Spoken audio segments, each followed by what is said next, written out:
네, 안녕하세요. 오늘 이 시간은 이제 근대 철학사, 근현대 철학사를 그동안 제가 정리했던 철학과 굴뚝청소부를 이제 압축적으로 이제 한번 정리 강의를 해보는 시간을 가져볼까 합니다. 그러니까 야, 또 철학과 굴뚝청소부 재탕이냐라고 하시겠지만 한편으로는 이제 철학과 굴뚝청소부를 이제 베이스로 하되 기존에는 한 학자당 갔잖아요. 챕터를 굉장히 많이 나눠서 학자별로 한 시간씩 해가지고 굉장히 많은 수업을 했다라면 이제는 과감하게 압축을 해서 이제 한번 철학과 굴뚝청소부를 이미 한번 다 들어보신 분들은 머릿속으로 그래도 정리가 잘 안 되는 부분이 있을 거란 말이에요. 그래서 한 번은 이제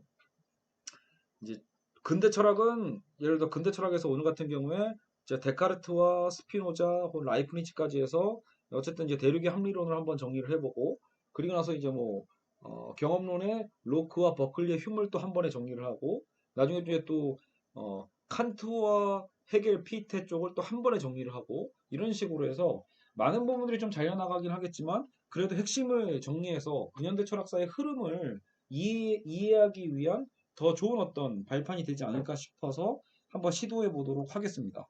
왜 저도 예전에 이제 고시 시험 준비를 했었거든요. 행정고시 준비를 봤었는데 보통 여러분 이렇게 학원에 가면요. 그래서 보통 이렇게 학원도 이런 게 있어요. 기본 강의.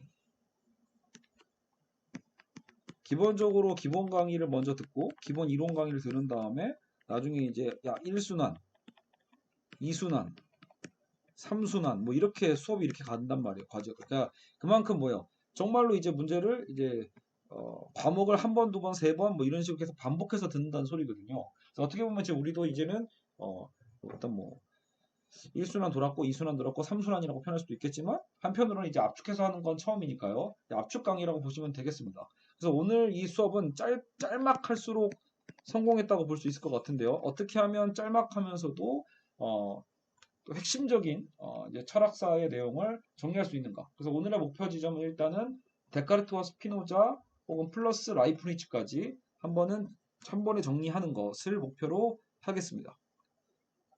라이프니츠까지. 자, 이렇게 요 세 학자. 대륙의 합리론 하면은 결국 이 세 학자가 대표적이죠. 그래서 이게 데카르트, 스피노자, 라이프니츠입니다.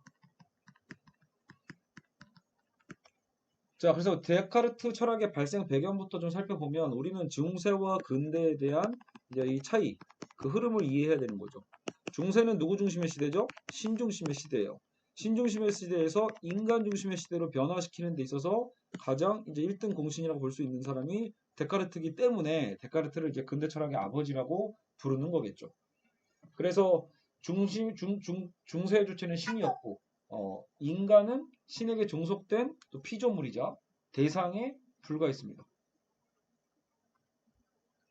그래서 물론 여기서 실제론적 신의 존재 여부는 중요하지 않아요. 그때 중요한 건 중세가 교회 권력 자체가 곧 힘이었으니까요. 신을 빙자한 교회 권력의 핵심이었고, 신중심의 시대에서는 인간의 자유가 드러날 수가 없었어요. 그렇기 때문에 인간 스스로 호기심을 갖고 세상을 바라볼 그럴 관점의 자유가 없었고, 신을 벗어나서 순수한 인간의 어떤 지성과 과학이 발전할 틈도 없었던 셈이죠.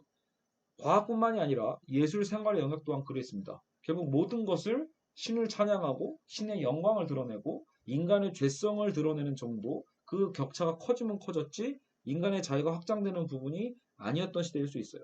그래서 중세를 억압의 시기라고 부르고 암흑 시대라고 지칭하는 이유가 바로 그런 의미를 갖고 있습니다. 중세는 그래서 암흑의 시대다. 자, 중세의 끝자락에서 우리는 어떤 사건을 보죠? 코페르니쿠스가 등장을 해서 야, 지구가 돈다. 혹은 또, 야, 지구가 도는 것뿐만이 아니라 우주는 무한해. 라고까지 얘기했다가 화형당해서 죽어버린 브루노. 지구는 돈다고 주장한 갈릴레이. 나중에 이제 물론 부인했지만, 법정에선 부인했지만, 그래도 지구는 돈다고 했던 갈릴레이. 그래서 이제는 신의 억압적 권력이 한계에 도달했던 시대고, 그 힘이 느슨해지면서, 결국은 데카르트가 이 틈새를 이용해서 본인의 이제 나름대로 이론을 정립했다고 볼 수 있겠습니다. 그래서 데카르트는 인간 스스로의 확실성, 참된 지식을 탐구하고자 했고요. 신이 모든 걸 가르치고 통제했던 시대를 벗어나려면 어떤 신학적 권위에 간섭받지 말고 인간 본연의 지식의 영역을 찾아야지만 완전한 독립이 가능했다고 봤어요. 따라서 인간 중심의 확고한 진리를 찾고자 했던 이 시도는 중세 천년의 시대는 이제 마감하고 근대라는 새 시대를 여는 인간의 독립선언적 가치가 있다라고 이해할 수 있겠습니다. 자, 그래서 데카르트의 철학을 좀 더 볼까요? 데카르트의 철학은 불확실한 지식의 확실한 기초를 제공해 줘야 된다고 일단 봤어요. 우선적으로 신에게서 벗어나야 되잖아요. 신에게서 벗어나기 위해선 인간에게 벗어나기 위해서 독립을 해야 돼. 그럼 독립하려면 독립할 수 있는 독립자금이 필요하죠. 그러니까 그 독립자금이 확고한 지식이고 그것이 이성인 거예요. 그 이성을 이제 도출하는 과정이 바로 방법적 회의예요. 그러니까 바로 이성을 도출한 게 아니라 일단 의심할 수 있는 것을 다 의심을 해보자라는 거죠. 그렇다고 해서 이제 데카르트가 회의론자가 되는 건 아니에요. 회의론자는 결코 아무것도 확실한 것은 없다라고 하는 어떤 상대주의 흐름이거든요. 근데 데카르트는 결국 목적은 뭐예요? 신을 대체하는 절대성을 찾는 거죠. 그죠? 신을 대체하는 참된 지식이 무엇인가? 참된 진리를 찾는 거죠. 요게 목표였으니까요. 그래서 내 안에 있는 이 확실한 지식에 이르는 능력을 데카르트는 타고난 관념이고 본유관념이라고 표현을 합니다. 그래서 데카르트에게 오면 우리가 또 빼놓을 수 없는 게 결국은 이 본유관념 개념이에요. 본유관념. 그러니까 우리가 이미 그 능력을 나름대로는 내재하고 있다라고 볼 수 있겠습니다. 우리를 진리, 확실한 지식에 이르게 하는 그 능력, 이거는 타고난 거다라는 거죠. 그래서 왜 본유관념이 이해만 하는가? 그것이야말로 인간의 본래 능력을 입증해주는 장치이다라는 거죠. 영국의 경험론처럼 인간 경험을 토대로 쌓아가는 지식은 결코 견고한 지식이 될 수 없음을 생각한 거예요. 그래서 본유관념과 나중에 로크식의 어떤 경험론이 이제 부딪히게 되는 거죠. 근데 데카르트는 이걸로는 확실하지 않아라고 본 거예요. 그래서 데카르트에게 생각하는 나, 이걸 코기토죠. 코기토.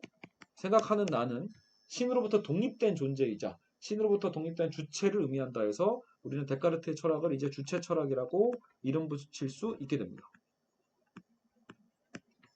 주체는 확실한 지식에 이르기 위한 출발점이다. 이게 주체 철학이죠.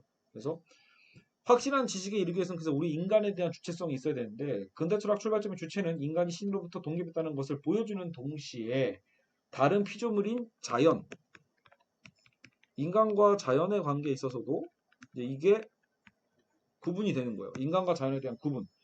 자연 세계 대상으로부터 우리가 분리가 되고요. 이제 인간은 자연과는 본질적으로 다른 존재가 되는 거죠. 그러니까 주체와 대상이 분리가 된다. 인간은 주체고 자연은 대상인 거죠. 그 전까지는 그게 아니었는데 그래서 이분화, 그 데카르트의 철학은 그래서 기본적으로 이원론을 갖고 있어요. 다른 자연과 구별되는 특별한 존재로서 인간에 대한 이론이 나타나는 게 결국은 일종의 이제 이것을 중심으로 우리 인문과학이 발전을 하게 되는 거고 한편으로는 그것을 통해서 우리가 이성을 통해서 자연을 연구하게 되잖아요. 그럼 거기서 이제 우리는 또 자연과학이 파생이 되죠. 대상을 연구하는 자연과학과 인간이 인간을 연구하는 이제 인문과학이 나오게 되는 셈입니다. 자연이 왜 인간에게서 분리되는가? 그것은 바로 사유능력, 본유관념이 자연에게는 없다는 거예요. 아까 얘기했던 그 본유관념의 능력이 자연에게 없다. 이성이 자연에게 없다. 이렇게 볼 수 있겠죠. 그래서 사유능력이야말로 인간만의 고유한 특성임을 밝히고 있게 데카르트고 이러한 이원론은 인간 중심의 우월성을 전제하여야 되는 세계관을 가져와서 미래의 심각한 환경 파괴의 근본적인 원인이 되기도 합니다.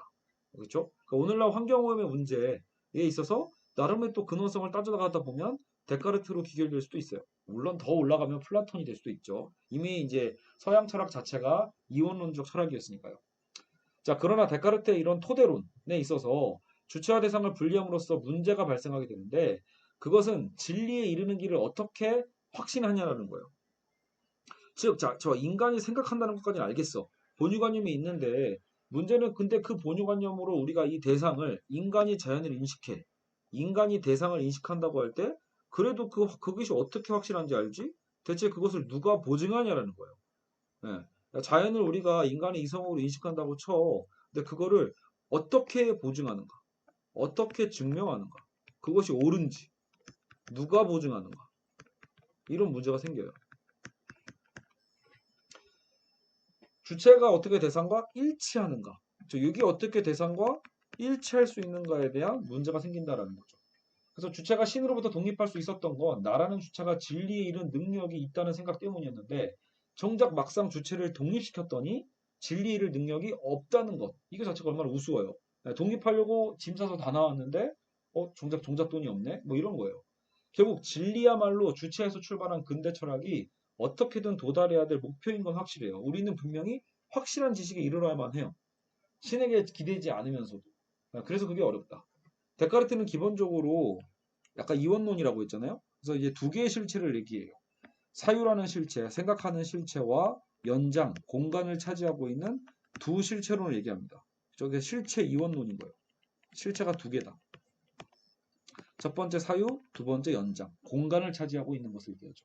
모든 물체는 결국은 다 연장성을 갖고 있죠. 결국 이 물체라는 게 모든 우리가 보고 있는 물체라는 건 연장을 갖고 있어요. 사유는 생각하는 성질이라는 점에서 결국 이 두 가지는 이원론이고, 연장은 결국 공간을 차지한다는 개념이에요. 우리가 인식하는 대상들은 모두 불완전하게 인식될 수밖에 없고, 현재 내가 보고 있는 어떤 이런 예를 들어 파란 컵이 진짜 파란색인지 혹은 진짜 컵인지도 모호할 수 있다는 게 문제죠. 근데 적어도 그 물체가 일정한 공간을 차지하는 건 부인할 수 없으니까 일단은 연장이라는 실체는 있다라고 얘기할 수 있는 거예요. 이처럼 공간을 차지하는 물질들을 연장이라고 하고 실체라고 표현을 하는데, 의심하면 의심할수록 확고해지는 사유와 연장, 이 두 가지 실체를 찾긴 찾았는데 이게 대체 어떻게 이제 연결이 되고 어떻게 하면 이것을 입증할 수 있는가에 대한 이제 과제가 남게 된다라는 거예요. 물론 데카르트가 여기서 이제 문제를 열어두고 끝냈다기보단 데카르트가 결국은 다시 신을 소환해서 이 문제를 해결하긴 하는데, 그것은 진정한 해결이라고 보기에는 좀 어렵겠죠. 결국은 이제 이원론이자, 한편으로는 두 개의 실체지만 이 사유에 무게감을 두는 게 사실이거든요. 그러다 보니까 관념론 중심이 되는 것도 관념 철학이 되는 측면도 없지 않아 있습니다. 인간의 이성을 중시하니까요. 그래서 인간의 어떤 뭐 물질과 실체에 대한 것에 대해서는 조금 더 같은 실체이지만 더 낮게 여기는 부분입니다. 지렛대 역할을 인간의 사유가 하는 거죠. 호기토라는 사유의 발견으로 인해 신과 인간의 분리는 인간과 자연의 이원론, 정신과 육체의 이원론을 만들어내는 이제 그런 측면이 있습니다. 자, 이게 어떻게 일치시킬 것인가 이제 고민해 봅시다. 그렇다면 첫째, 타고난 이성의 이 실체를 어떻게 일치시킬 것인가? 일치 방법에 대해서 데카르트의 나름의 대안이에요. 나름의 대안은 아까도 얘기했지만 이성의 타고난 완전성이에요. 야, 이성 자체가 이미 그렇게 느꼈으면 그건 맞는 거야라는 완전성 논리죠. 그래서 인식이 우리가 그렇게 인식할 수 있다라면 그건 곧 진리야라고 바로 이런 게 도출이 되는 거예요. 원과 같은 도형을 그리라고 하면 어느 누구도 완벽한 도형을 그려낼 수는 없죠. 모두 다 불완전하고 다른 도형들을 그릴 수밖에 없어요. 그럼에도 불구하고 우리는 어때요? 개념적으로는 완전한 원을 알고 있잖아요. 충분히 인식할 수 있죠. 이를 바탕으로 우리가 현실의 원을 그리는 거거든요. 그래서 개념은 곧 이성이고, 아까 본유관념 얘기했잖아요. 이런 개념이 곧 이성이고 이를 그리는 행위가 감각이고 육체란 말이에요. 그러니까 우리가 현실에 표현해내는 것은 불완전하지만 그 불완전성의 모토에는 우리가 완전한 어떤 이성과 완전한 개념이 있다라는 거예요. 그래서 이성의 완전성을 증명함으로써 육체와 물질보다는 정신과 사유가 우월함이 드러나게 되는 거죠. 그래서 여기서 아까 얘기했던 사유의 우월성이 나오게 됩니다. 자, 그러나 이성이 완전한 능력이 있다면 이 완전함은 대체 어디서 연유하는가? 이러한 질문에 다시 신의 전능함을 끌어들이는 문제가 발생하게 된다는 거죠. 그러니까 야, 이게 완전한데 대체 어떻게 완전해? 이성이 왜 완전한데? 라고 했을 때 결국은 신의 도움을 다시 끌고 오는 거예요. 야, 그걸 신이 보증하지. 약간 이런 식으로. 그러니까 약간 찝찝하죠. 야, 그럼에도 불구하고 여기서 신은 신을 중심으로 사유하기 위해서 도출했다기보다는 엄연히 그래도 여러분 중세 철학의 신과는 다른 거예요. 인간 이성의 완전함을 설명하기 위한 방법으로 신을 도구로서 사용했다는 점에서는 그래도 나름의 의미는 있다. 자, 두 번째 논거는 수학과 과학을 그래서 우리는 더 연구해야 된다고 봅니다. 데카르트는. 그래서 더 철저하게 우리가 수학과 과학을 연구해서 이게 절대적이거든요. 수학과 과학이 절대적인 만큼 우리가 여기에 대한 지식을 더 알아가야 된다는 거예요. 이성의 능력의 확장이다. 객관적이며 절대적인 자연에 대한 인식을 가능하게 할 것이라는 낙관론이라고 볼 수 있죠. 데카르트의 수학과 과학은 영국의 경험과학이라기보다는 타고난 관념, 아까도 얘기했지만 본유관념 있죠. 본유관념을 활용한 면역적 사유체계라고 할 수 있겠습니다. 나중에 이러한 데카르트의 견해에 반대하면서 영국의 경험론자들이 이제 발끈하면서 어떤 우리의 인간의 후험적인 경험적 관찰과 실험이 중요하다라고 이제 경험론이 반박을 하게 되는 것이겠죠. 자, 세 번째. 바로 이제 윤리 영역이에요. 정신과 육체의 일치 문제를 위해서는 기본적으로 우리가 어떻게 살아야 되는가 윤리에 대한 문제가 나오거든요. 정신과 육체, 사유와 감각은 쉽게 일치되는 게 아니에요. 자꾸 따로 놀게 되거든요. 우리의 이성과 달리 우리의 육체는 욕망을 갖고 있으니까. 그래서 이것을 바로잡기 위해서는 우리는 이제 일치된 삶을 살아야 된다. 정신이 육체를 다스리면서 정신과 육체의 일치, 이성과 감정의 일치라는 문제가 제기가 되면서 데카르트는 그것을 다스려야 된다라고 보는 겁니다.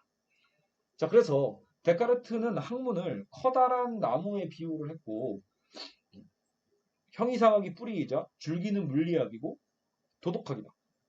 그러니까 뿌리는 형이상학, 줄기는 물리학, 도덕학이 최고 열매라고 상정을 했는데 그렇다면 어떻게 육체를 이성적으로 통제할 수 있을까라는 것이 중요한 과제였다라고 보겠습니다.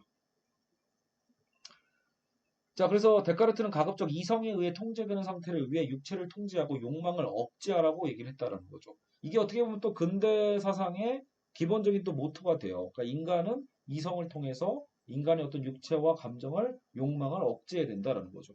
결국은 중세 때는 신의 영광을 위해서 인간의 죄된 어떤 욕망을 억제했다라면 결국 근대 때는 인간의 또 이성을 중심으로 인간의 욕망을 억제하게 되는 문제가 생기게 되는 셈이겠죠. 자, 됐고요. 그러기 때문에 한편으로 좀 이따 보게 될 스피노자가 의미가 있는 거예요. 스피노자는 결국은 그렇게 인간의 욕망을 억압하지 않았거든요. 정반대로 같은 합리주의자, 같은 이성론자지만 데카르트와 달리 스피노자는 욕망을 긍정해요. 그래서 탈근대성의 혁신적 사유가 스피노자에게 있었다. 이건 좀 이따 한번 살펴보죠. 결국 근대 철학의 딜레마는 뭐다? 근대 철학은 이성에서 이제 시작을 했고 신학에서 벗어났다는 어떤 이제 이점은 있으나 이제 의의가 있으나 결국은 주체가 어떻게 대상과 일치하고 진리가 아닌지를 어떻게 보증하는가의 문제로 완전한 해결이 된 것은 아니다라는 거예요. 이러면서 이제 근대 철학자들이 그 후로 나타나서 계속 이 문제 갖고 씨름을 하게 됩니다. 아까도 얘기했지만 이성의 완전성은 여하튼 신의 절대성을 다시 전제해야 된다는 점에서 진정한 해결책이라 보기가 애매하고 찝찝하다고 했죠. 신을 또 끌어들여서 이성의 완전성을 얘기하고 있는 거니까요. 또 과학에 대한 얘기를 하지만 과학주의 기대 역시도 과학적 지식은 대체 무엇인가에 대한 명확한 정의를 과학 스스로가 할 수 없는 이상 그 한계성이 있고 윤리학에 있어서도 인간 정신의 우월론을 가져옴으로써 육체를 억압하는 불일치를 가져올 수밖에 없고 자기 자신만이 옳다고 주장하는 독단적인 유아론에 빠지는 문제도 생길 수 있게 된다는 거예요. 결국 보편적 도덕에 대한 얘기를 하려면 다시 또 신을 개입해야 되는 거 아닌가에 대한 문제가 또 생기죠. 자, 인간이 자신의 얼굴을 단 한 번도 직접 볼 수 없는 것처럼 결국 정확한 인식을 위해서는 주체와 대상이라는 어쨌든 이 양자적 관계, 이자적 관계만은 그래서 어렵다라는 거예요. 자, 그래서 여러분 이 책의 제목 철학과 굴뚝청소부가 왜 이건지 여기서 이제 그 이유가 나오는 거죠. 결국은 주체와 대상이라는 것은 이자 관계예요. 둘의 관계죠. 둘의 관계. 이것만으로는 명확하게 인식할 수 없다. 결국 우리는 플러스 1, 제3자가 필요하다는 거죠. 이 제3자가 그동안은 신의 역할이었거든요. 절대적 신이 외부에서 두 관계를 인정하고 증명해주는 어떤 제3자가 있을 때 됐는데 그것이 결국 우리 인간 인식의 한계이기도 하다라는 거죠. 그렇죠?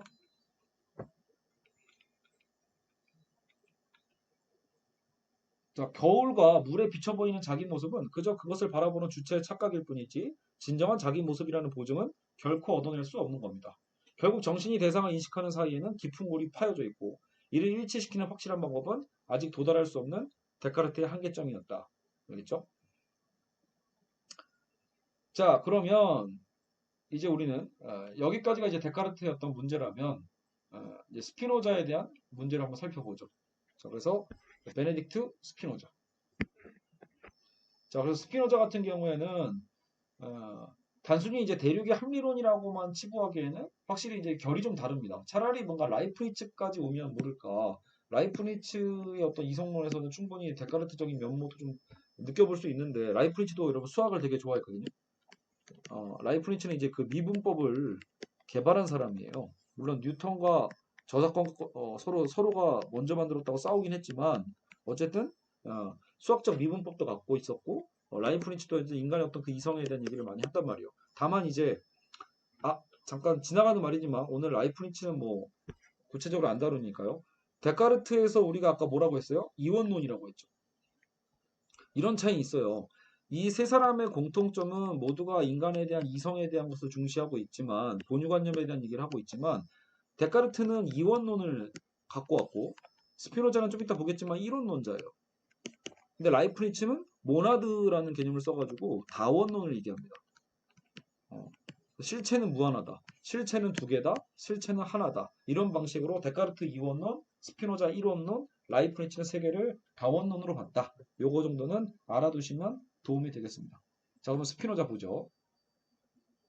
자, 스피노자는 아까도 얘기했지만 욕망에 대한 긍정도 갖고 있고 분명 같은 이성주의자면서도 다른 결을 좀 갖고 있다는 것을 우리는 알고 있습니다. 그래서 이제 우리는 우리 현대 철학에서 오히려 스피노자를 많이 다루고 있죠. 자, 스피노자의 문제 설정을 보죠. 아까 데카르트에 있어서의 존재론과 인식론과 윤리학을 살펴봤다면, 자, 존재론의 문제. 스피노자에 있어서의 어떤 존재론적 문제는 무엇인가? 라고 할 때, 데카르트 철학에서 인간은 이 세상의 주체였죠. 이 우주를 정복하고 지배하는 자로서 위치하고 있어요. 그러니까 신에게서 벗어나는 과정에서 사유하는 인간은 사유할 수 없는 대상 세계와 분리되는 거였고, 데카르트의 주체는 그래서 능동적, 주체적이라고 할 수 있고, 사유할 수 없는 하나의 객체와 대상의 뭐랄까 자연이라는 것은 이제 사유할 수 없는 하나의 객체와 대상에 불과하게 되는 것이죠. 자, 그러나 스피노자의 존재론은 이와 같은 데카르트의 이원론을 비판하면서 이론론의 존재론을 갖고 있는 거예요. 그래서 이론론의 존재론. 그래서 여기서는 인간과 자연이 같아요. 아까 데카르트의 존재론은 뭐였죠? 인간이 자연보다 우월하다였죠. 그러나 스피노자의 존재론은 인간과 자연의 동일성입니다.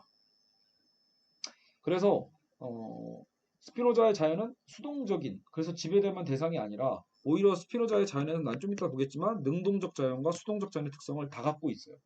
그래서 실체와 양태의 개념으로 이해하실 필요가 있습니다. 그러니까 실체는 같은데 양태가 다르게 드러나는 것일 뿐이다. 이런 개념으로 이 두 개념을 여러분이 이해하셔야 돼요. 양태가 다르다. 이런 거죠. 그래서 우리가 항상 어떤 때는 같은 여러분도 어때요? 누군가의 아들로서, 누군가의 오빠로서, 또 어떤 회사의 어떤 그 직책으로서 뭐 각자 불려지는 방식이 다르죠. 여러분도 분명 실체는 하나인 것 같지만 수많은 양태로서 드러나고 그것만으로도 다양성이 생긴단 말이에요. 그러니까 그것을 다 다르다고 다른 존재로 보는 게 아니라 사실 이론론적으로 같은 존재인데 양태가 다르게 드러나는 거다. 이런 식으로 스피노자는 자연을 분석합니다. 그러니까 자연의 어떤 수많은 어떤 변화 같은 것도 이걸 그 변용, 모디피케이션이라고 하는 거죠. 우리가 끊임없이 우리가 주어진 상황에 대해서 변형할 수 있는 능동적인 어떤 변화가 가능하다라고 보는 거예요. 자, 그래서 무한대로 변한다고 해서 이 양태가 무한하게 변형할 수 있어요. 근데 변형한다고 해도 실체는 일원론이죠. 하나, 일자라는 거예요. 실체는 역시 일자다. 무한 변형한다고 하지만 실체는 하나다. 자, 그래서 실체는 다른 것에 의존하는 게 아니라 자기 자신이 바로 자신의 원인인 거예요. 내가 곧 내 자신의 원인. 예, 마치 그것이 곧 신이죠. 그러나 스피노자의 신은 우주 바깥에서 세상을 만드는 절대자가 아니라는 거예요. 결국 여러분 이제 데카르트 때에서 얘기한 어떤 그 신은 이런 거거든요. 이 절대적 신이고 우리 인간 세계가 있어요. 그 세계를 내려다보는 신이라면 스피노자의 신은 인정하지만 그 신은 어디에 있다? 사실은 신이 곧 세계 자체인 거예요. 자연 그 자체다라고 보는 거죠. 안에 들어와 있는 신입니다. 그래서 자연 안에서 함께 창조하는 자예요. 끊임없이 변형하면서. 그래서 자연 안에 있는 모든 변화의 원인이자 자연 그 자체가 된다. 왜냐하면 신은 스피노자의 논리에 의하면 우주밖에 존재할 수가 없다는 거예요. 완전성 안에서 피조물은 그 완전성을 어떤 식으로든 닮아야 됩니다.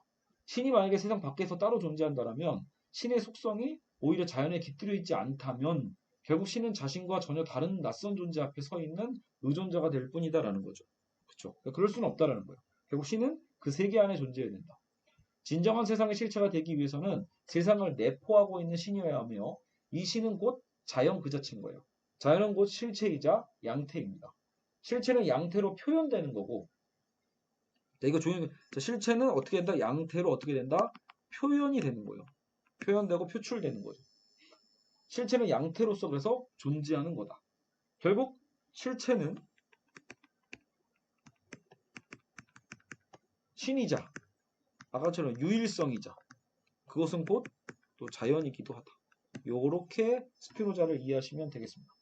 그렇다면 자연은 실체이면서도 양태로 드러나는데 여기서 자연의 변화를 일으키는 힘이 어쨌든 자연이 자꾸 변화돼야 될 거 아니에요. 그래서 그 자연의 변화를 일으키는 힘을 이제 스피노자는 능산적 자연이다. 이렇게 얘기를 하는 거예요. 거기서 이제 능동성을 얘기하는 거죠.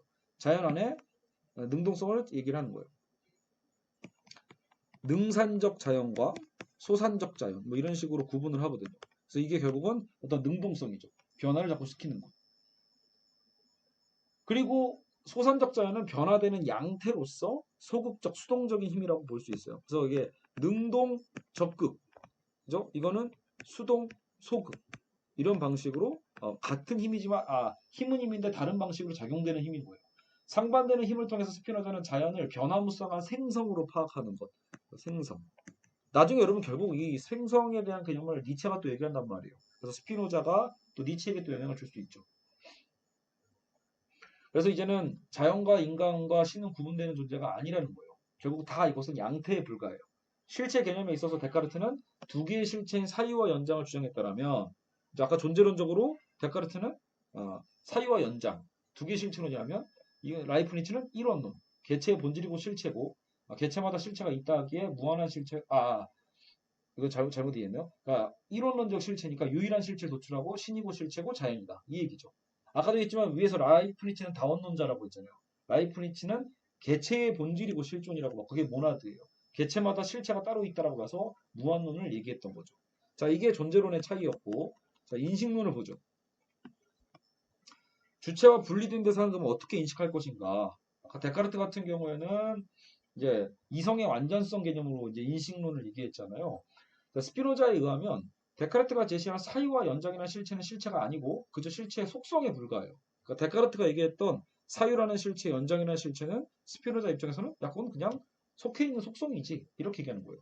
따라서 스피노자의 실체, 즉 신은 이러한 속성들을 통해서 표현될 뿐이고 이를 통해서만 드러나요.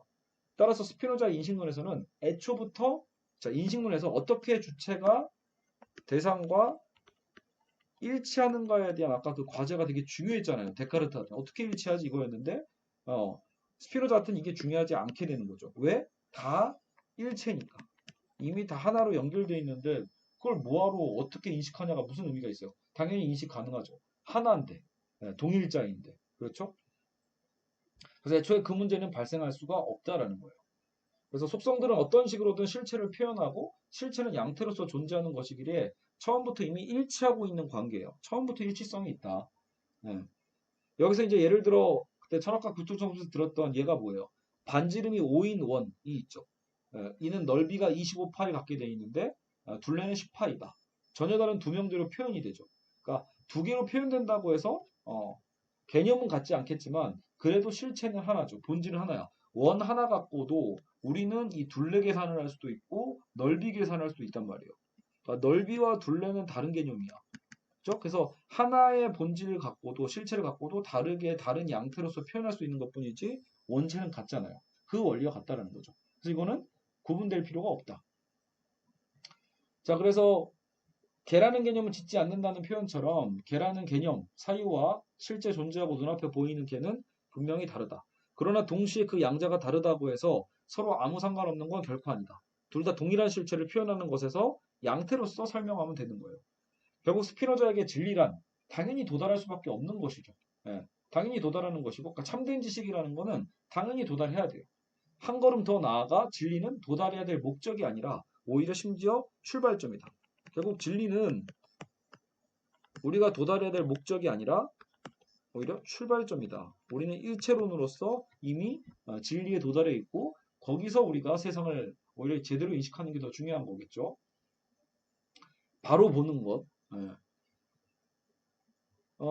그래서 만약에 스피노자는 이런 논쟁들에 대해서 진리는 진리와 허위의 기준이 그 진리 자체가 이미 진리와 허위의 어떤 기준점이 된다는 거예요. 무엇이 진짜인가 갖고 서로 막 싸울 때, 야 이게 진짜일까 저게 진짜일까? 저게 아까도 말했지만 원의 넓이가 25파일까 27파일까 막 싸우고 있을 때 그것을 결국 구분하는 능력이 우리 안에 있다는 소리잖아요. 네. 근데 그것을 우리가 수학 문제 푸는 거와 비슷하죠. 그러니까 수학 문제 풀 때 사실 이미 푸는 기준이 있기 때문에 우리가 풀 수 있는 거거든요. 답과 오답이 있는데 답이냐 아니냐 갖고 따질 때 결국 제대로 된 우리는 그 판단할 수 있는 능력이 이미 우리 안에 내재되어 있잖아요. 그러니까 진리는 이미 우리가 내재하고 있는 거예요. 빛과 어둠 역시도 이미 빛이 있기에 어둠을 구분해낼 수 있는 원리와도 같아요. 누가 위대한 예술가인가에 대한 질문 속에서도 이미 위대한 예술가가 무엇인지를 우리는 이미 알고 있다는 거죠. 알고 있으니까 그 기준에서 우리는 판단하는 거예요. 그러니까 진리는 이미 우리에게 내재되어 있다라고 볼 수 있죠.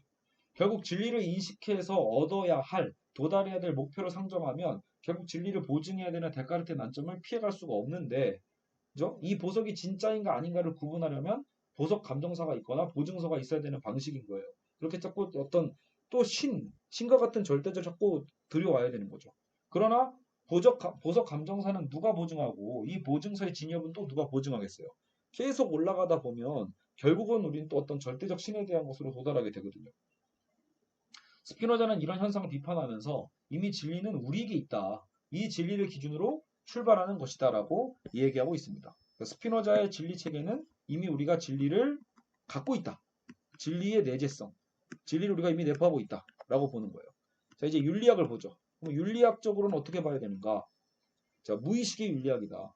데카르트는 육체 감정을 아까 이성에 의해서 어때요? 억제하고 통제해야 된다고 봤잖아요. 근데 스피노자는 이는 현실적이지 않고 옳지 않다고 봤습니다. 우선 그는 인간은 기본적으로 육체와 영혼으로 나누어진다고 전제한 거예요. 그러나 이 양자는 데카르트의 실체들은 결코 아니다라는 것. 이 양자는 서로 나눠져 있으면서도 서로 합일적 관계를 이루고 있고 이렇게 합일되도록 만드는 힘을 스피노자는 주목하고 있는데 이렇게 정신과 육체를 연대하는 힘, 연계하는 힘, 요게 코나투스인 거예요. 코나투스. 거대한 힘이죠.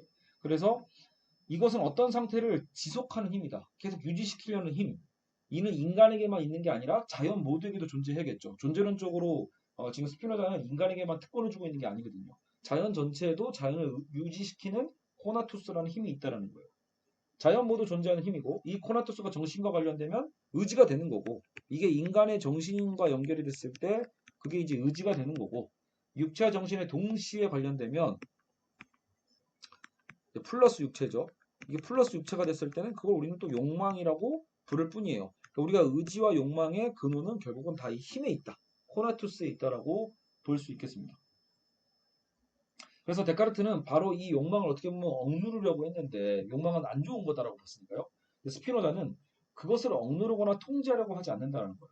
왜냐하면 욕망이 정신과 육체의 합일적 에너지이고 이를 유지하는 무의식적인 힘이라면 이성으로 억눌러서 사라지게 하는 대상이 아닌 거예요. 오히려 욕망의 속성을 정확히 이해하고 마주하는 게 더 중요하다고 본 거예요. 이 욕망의 방향을 바꾸는 것만으로 충분히 문제를 해결할 수 있다고 보는 거죠. 또 이거 어떻게 보면 되게 오늘 현대 정신분석의 관점과도 비슷한 거예요. 그러니까 욕망을 무조건 억누르려고 하는 게 아니라 욕망을 우리는 직시하고 욕망의 어떤 그 방향이 지금 나에게 어떤 문제가 된다라면 욕망의 방향을 틀면 될 문제다라는 거죠. 바라보는 관점을 좀 바꾸는 것. 욕망 자체를 억누르거나 없애려거나 통제하려고 해서는 안 된다라는 거예요. 알겠죠? 그래서 정확하게 이해하고 방향을 바꾸려고 하는 거예요. 즉 욕망은 타자에 의존한다. 왜냐하면 욕망 역시 하나의 양태예요. 유한한 것은 모든 다른 것에 의존할 수밖에 없고 그렇다면 이는 인간관계 속에서 존재하는 욕망이라고 볼 수 있어요. 욕망은 결국은 내 안의 욕망이라고 표현하지만 결국은 내 안에 있는 그 욕망도 인간관계를 통해서 영향을 받거든요. 이러한 관계성을 결국 변화시키면 돼요. 나의 주변부를 변화시키는 힘. 예. 나의 안에는 욕망을 바꾸려고 하지 말고 욕망의 어떤 결을 다르게끔 다른 길로 얼마든지 우리는 변용할 수 있다고 했잖아요. 그러니까 나의 삶을 변용하고 변주하는 것이죠. 명품백을 사고자 하는 억누를 수 없는 욕망은 도사리는 특정 관계에서 노출된 경우가 많아요. 만약에 우리가 자연 속에서 살아봐요. 명품백을 사고 싶나? 결국은 자신을 바라보는 시선이 많지 않다면 이러한 욕망의 방향 자체가 변화되게 되고 처음의 욕망은 자연스럽게 문제를 일으키지 않게 되겠죠.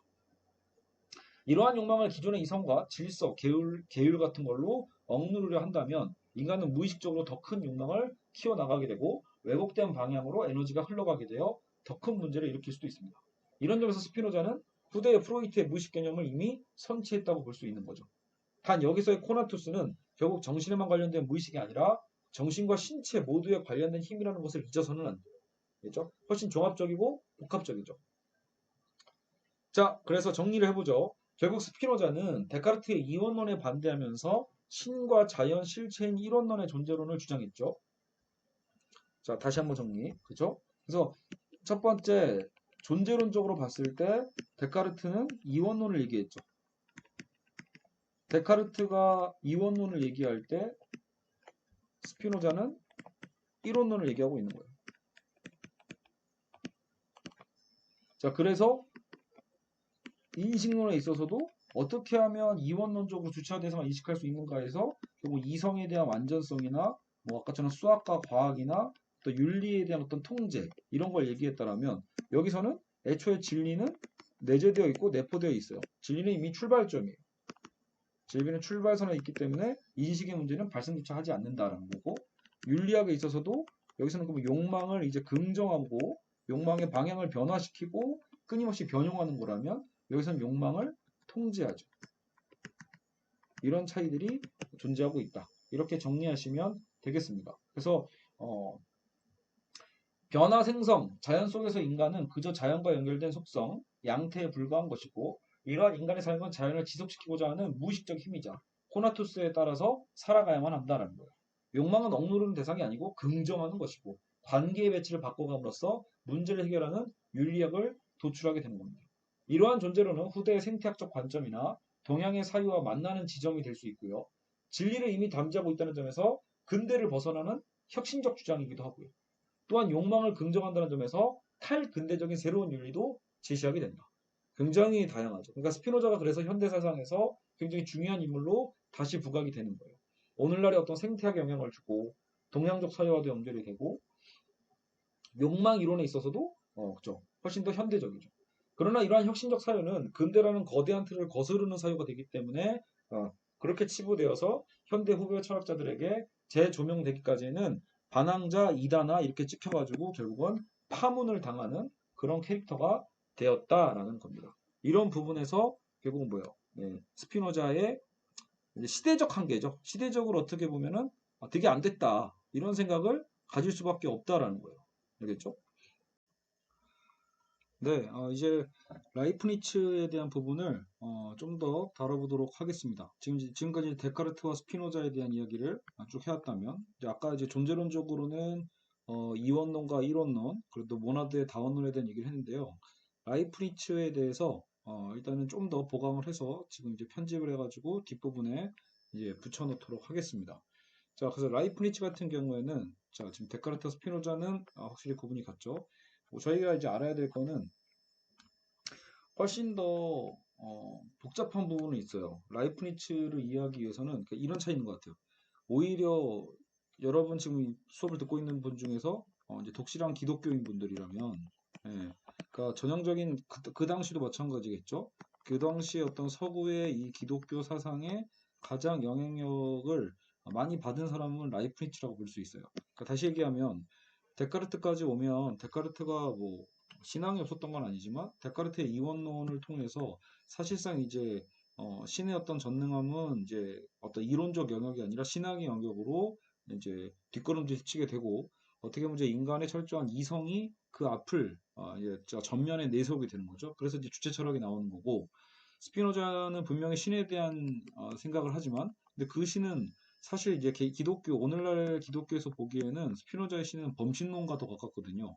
자연이 곧 신이다라는 건 신은 모든 것에 이미 편지해 있는 거고 그렇다면 신은 어떤 전능하거나 절대적이거나 따로 어떤 존재하는 존재가 아니잖아요. 그러니까 어떤 존재 위의 존재 이런 개념이 아니란 말이에요.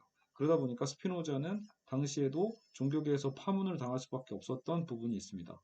그래서 라이프니츠는 오히려 당시에 주류 이런 또 기독교의 신앙에 가장 적합한 어떤 그런 방식으로 신에 대한 생각을 갖고 있었고요. 그러다 보니까 여기서 이제 가장 중요한 라이프니츠의 개념 중에 하나는 예종 조화설이에요. 자, 그래서 일단 라이프니츠에 대해서 몇 가지 우리가 알아야 될 것은 예종 조화설과 이 모나드에 대한 부분입니다.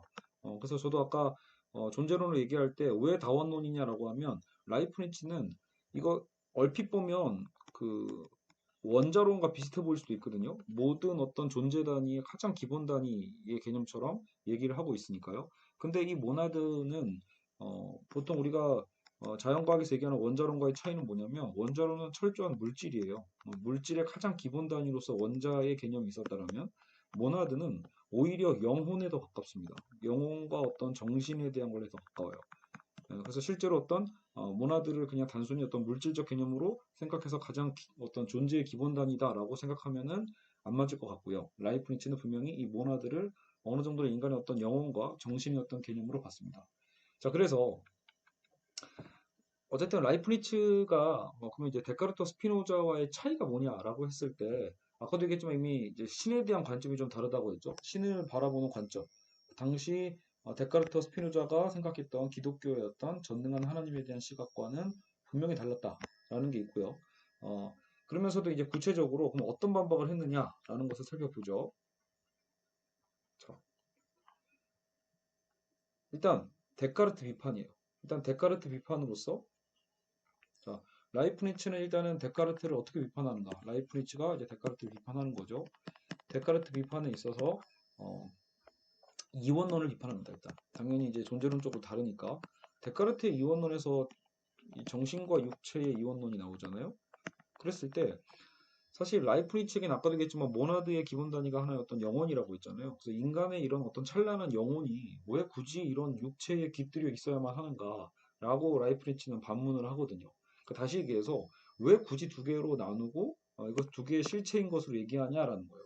라이프니츠가 보기에는 오히려 데카르트의 정신과 육체 이원론을 비판하면서 이론론을 주장하는 셈이라는 거죠. 원래 다원론이라고 했잖아요라고 했지만 이 정신과 육체 이론론을 얘기하는 겁니다. 그러니까 굳이 구분할 필요가 없다라는 거예요. 육체라는 것을 오히려 차라리 소거를 하고 육체라는 것은 어떤 실체성, 그러니까 아까처럼 연장이라고 했죠. 그 공간의 어떤 연장 개념으로 보지 마시고 차라리 라이프니츠가 보기에는 연장적 실체는 따로 있지 않고 오히려 모나드 있죠. 아까 여기서 말한 기본 단위였던 모나드. 그러니까 그 모나드의 어쨌든 일종의 복합물에 더 불과하다. 복합물. 예, 그러니까 모나드가 복합적으로 형성됐을 때 근데 이제 그렇다고 이게 좀 애매하네요. 설명하기가. 모나드가 아까 여러분 처음 듣기에는 정말 이렇게 말도 안 되게 느껴지는 부분이 없지 않아 있어요. 그러니까 왜 그래요? 일종의 관념론에 더 가깝거든요. 눈에 보이는 것도 아니고 그냥 이 세계의 어떤 실체적 개념으로서 모나드를 얘기하고 있는데 모나드라는 실체 복합물에 불과한 게 결국은 우리가 말하는 흔히 말하는 물질이다. 그러니까 영혼과 육체라는 건 사실상 하나인 거고 모나드의 복합물, 영혼의 어떤 무한집합이라고 표현해요. 신기한 표현이죠. 영혼을 무한집합을 해 놓으면 그게 어떤 그 우리의 물질이나 어떤 신체적 개념으로 등장을 하는 거다라고 보는 거예요. 그렇기 때문에 정말 중요한 거는 이 모나드라는 어떤 이제 영혼과 정신에 대한 어떤 원리적 개념이고요. 그리고 이런 표현도 있거든요. 근데 이 모나드가 예를 들어 이 인간과 대신 동물의 모나드가 좀 다르다고 봐요. 인간, 동물, 식물 이렇게 모나드가 다 무한히 많지만 그 무한히 많은 것 안에서도 질적으로 다 다르다. 질적 차이를 갖고 있다고 얘기해요. 근데 문제는 그 모나드 자체가 이미 완전하기 때문에 질적으로 다르면서도 완전하기 때문에 모나드와 모나드와의 어떤 관계가 서로 뭔가 영향을 받는다거나 상호작용 같은 건 하지 않는다라는 굉장히 특이한 부분이 있습니다. 자, 그래서 굉장히 신기하죠. 상호작용이 안 되는데 그럼 대체 어떻게 해서 세계를 구성한다는 거야? 라고 얘기하는데 바로 이제 그게 그 유명한 이제 라이프니츠의 예정 조화설이 되는 거죠. 그러니까 굳이 모나드들끼리 무언가 소통하고 연결하고 뭐 합의하고 이런 게 아니라는 거예요.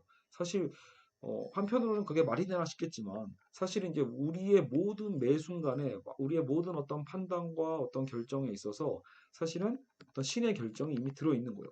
신의 예정이 있고 인간의 자유의지가 있잖아요. 인간의 자유라는 개념이 있는데 우리는 사실 내가 하고 싶은 것을 오늘도 생각하고 판단하고 예를 들어 저는 오늘도 이 수업을 녹음하는 걸 선택을 했단 말이에요. 그동안 너무 수업을 제대로 안 했고 게을렀기 때문에 근데 이런 나의 어떤 선택은 철저하게 내 자유의 판단인 것 같지만 사실 나의 이 자유의 선택은 신임이 예정해 놨다라는 거예요. 그렇기 때문에 이 예정의 어떤 관계로서 우리가 생각해 볼 수 있는 거죠. 아시겠죠? 그래서 예정의 어떤 관계, 그러니까 예정이 조화된다. 신의 예정과 인간의 자유가 조화를 이룬다라고 보는 게 바로 이 라이프니츠의 예정 조화설입니다. 자, 그래서 데카르트 반박을 이렇게 했다면, 데카르트의 이원론을 반박했다면, 자, 그럼 스피노자에 대해서는 무엇을 반박했을까?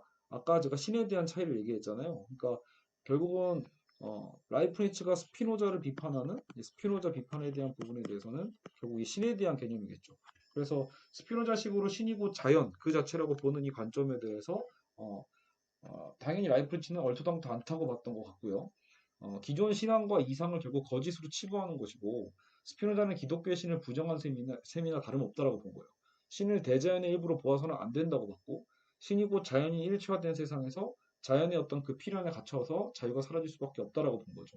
근데 아까도 얘기했지만 라이프니츠가 예정조화설을 얘기하고 있지만 그럼에도 인간의 자유는 분명히 존재하고 있는 거거든요. 그래서 그 자유에 대한 언더 개념을 강조하고 있고요.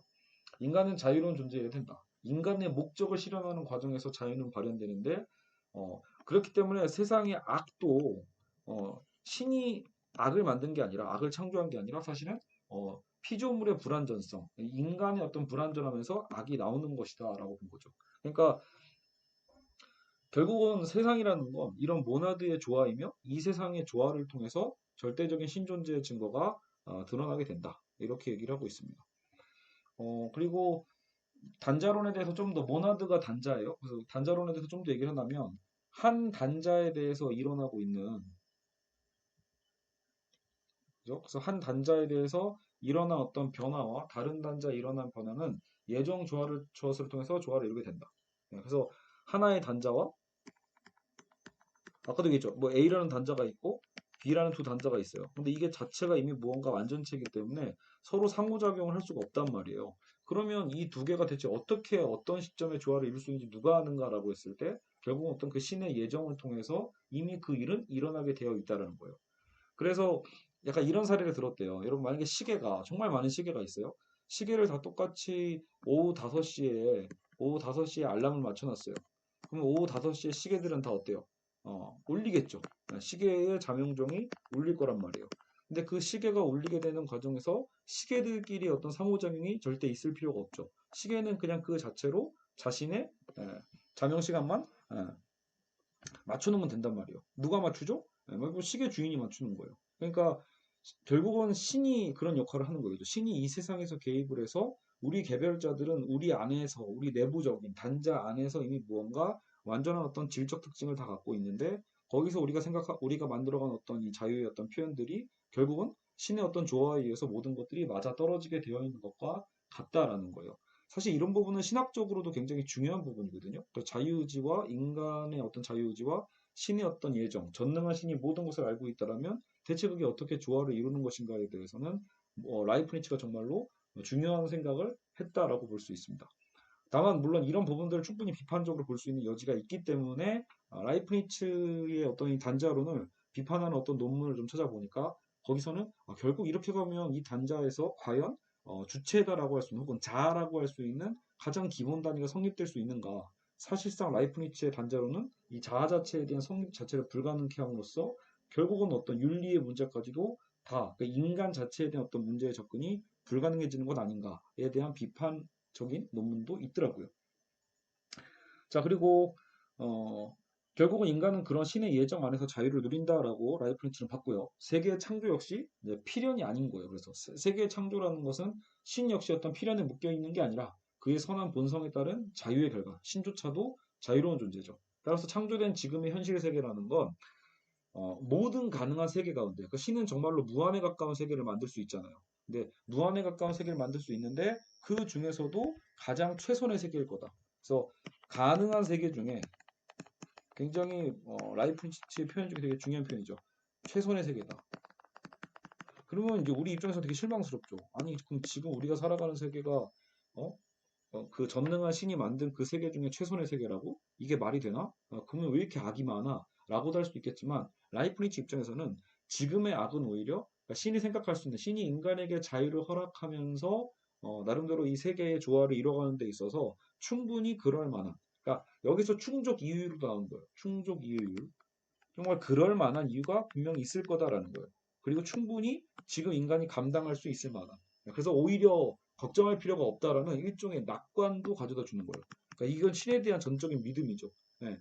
정말 전능한 신이 이 세계를 만들었더라면 정말 무한한 세계를 만드실 수도 있는데 지금 결국 만든 세계는 지금 우리가 살고 있는 이 세계잖아요. 그러면 이 세계는 결국은 가능한 세계 중에 최선의 세계다라고 보는 거예요. 결국은 이 안에 우리는 어떤 일종의 낙관을 볼 수도 있다라는 거죠. 그렇다면 신이 우리에게 충분히 우리가 감당할 수 있을 만한 이 세계를 만드신 거겠구나 라고도 볼 수 있겠죠. 결국은 충족 이유율 이런 세계가 이런 서술적 세계가 펼쳐진 것에 대해서는 분명히 그만한 어떤 이유가 있다라는 거예요. 어떤 일종의 사물이 존재한다는 건 이 사물이 존재하는 분명히 그만한 이유가 있다라는 게 충족 이유율입니다. 자, 그리고 자, 이 정도 조금만 더 하고 마무리를 하죠. 자, 결국 라이프니츠에 있어서 자, 우리가 이제 다뤄야 되는 건 자, 이쪽으로 뒤로 확 넘길게요. 지금 우리는 세 학자에 대해서 다뤄봤단 말이에요. 결국은 뭐죠? 존재론, 존재론과 어떤 인식 혹은 진리에 대한 개념이고 어떻게 진리를 인식할 수 있는가? 그 윤리학 여기에 대해서 사실은 뭐 데카르트나 스피노자의 방법이 전혀 달랐었죠. 그렇죠? 그래서 존재론 쪽에서 우리는 데카르트 이원론, 스피노자 일원론, 그리고 지금 라이프니츠는 어, 다원론이죠. 그래서 무한에 가까운 다원론을 얘기하고 있고 모나드를 통해서 그 인식과 진리에 대해서도 결국은 여기서는 어떤 이성의 어떤 능력과 뭐 수학과 과학이라는 어떤 도구에 거기에다 어떤 이제 정념론에 대한 윤리에 대한 얘기를 하고 있었다면 스피노자는 어쨌든 신과 자연에 대한 일체와 일치를 통해서 사실은 그 인식에 대한 문제 자체가 발생하지 않는다라는 것, 그리고 욕망을 여기서는 긍정한다라는 것, 여기서는 오히려 욕망을 억제한다라는 것, 뭐 이런 얘기들이 좀 있었죠. 라이프니츠 같은 경우에는 역시 관점 자체가 좀 독특하기 때문에 다원론적 얘기를 하고 있고, 그래서 이제 무한한 실체를 통해 세상을 구성하게 된다는 점에서 데카르트의 이원론과 스피노자의 이론론과는 다른 견해를 갖는다라는 거예요. 네, 그러면서도 데카르트적 기계론적 관점을 비판하며 신의 예정조화설을 주장하며 이 세계는 매 순간이 신의 뜻이며 매 순간이 어떤 신의 기적이라고 볼 수 있죠. 데카르트의 이 이론을 계속해서 밀어붙이면 결국 데카르트는 기계론적 자연관이거든요. 그러니까 데카르트의 기계론적 자연관에 이 자연의 어떤 신의 뜻이 깃들어 있기가 쉽지가 않죠. 근데 라이프니츠는 모든 세계가 이미 신의 예정 조화를 통해서 이 단자들끼리의 조화가 이루어지기 때문에 신의 뜻이라고 볼 수 있고 신의 기적이라고 볼 수 있어요. 그런 면에서 데카르트의 관점을 비판하죠. 한편으로 스피노자의 자연 속에 거하는 신은 라이프니츠에게는 아까도 보였지만 죽은 신이고 신은 오히려 절대적으로 이 세계를 창조한 절대자이고 세계 바깥에서 세상을 창조하며 개입하는 존재예요. 인식과 진리에 있어서 결국 여기 이제 두 가지 개념이 나옵니다. 아까도 잠깐 얘기했지만 충족 이유율과 모순율이라는 게 있단 말이에요. 이 두 가지를 갖고 이유율, 충족 이유율 글씨가 엉망이어서 죄송합니다. 설명을 해요. 그러니까 인식과 진리에 대한 것은 모순율과 충족 이유를 통해서 설명을 하는데 예를 들어 모순율은 여러분 그러니까 A는 A다 있죠. A는 A다지 A는 B가 아니다라는 그 모순율, 추론의 진리, 이성의 진리로서 모순율에 의거해서 사실 이제 이거는 칸트가 얘기했던 분석 판단처럼 내용 없는 동호 방법인 분석 판단과 같다. 예, 그러니까 총각은 결혼하지 않은 남자이다. 이런 분석 판단처럼 그 안에 이미 수로가 들어있죠. 주어 안에 수로가 들어있는 어떤 참인 어떤 방식이에요. 그래서 이런 추론과 이성의 진리는 필연적이고 역은 성립할 수 없는 관계라면 충족 이유는 뭐예요? 아까도 얘기했지만 이미 벌어진 일. 모든 삶을 어떤 이미 벌어진 서술어 안에는 결국 거기에 걸맞는 충분한 어떤 이유가 어떤 원인적 이유가 존재할 거다라고 생각하는 거거든요. 예. 그래서 이것을 우리는 보통 사실의 진리라고도 봐요. 이미 드러난 사실에 대한 진리라고 보는 거죠. 그래서 모순율이 추상적이고 어, 수학적 어떤 공리 이런 것에 쓰여진다면 뭐 충족 이유는 오히려 어떤 귀납적인 과학이나 어쨌든 뭐 경험적인 사실에 대한 것을 탐구할 때 쓰인단 말이에요. 그렇게 봤을 때 우연의 질이라고 보죠. 그러나 이러한 구분은 인간 입장에서 그러할 뿐이지 사실 결국은 이 두 입장 다 모두 신의 입장에서는 같은 거다라는 거죠. 신의 시선에서 보기에는 이성의 진리와 사실의 진리는 하나와 같습니다. 따라서 우연적으로 보이는 사실도 그 근거를 무한히 세분화하여 추구하면 그것이 그렇게 될 수밖에 없는 필연적 근거들을 알 수 있게 되기 때문에 더 이상 우연적 진리가 아니게 되는 거예요. 여기서는 필연이고 여기서는 우연이지만 이것은 결국은 신의 입장에서 볼 땐 모두가 하나다. 마치 모나드에서 조화를 이루는 것 같이 신의 입장에서는 다 연결이 된다고 볼 수 있겠습니다. 자, 그래서 이제 뭐 인식과 진리에 대한 얘기는 여기까지 하고요. 윤리학에 있어서도 라이프니츠는 이제 데카르트처럼 그래도 이제 이성에 대한 걸 중시를 하기 때문에 그런 면에서는 욕망을 따라가야 된다, 이기성을 따라가야 된다 이런 건 아니에요. 또 스피노자의 욕망론과는 분명히 다르고요.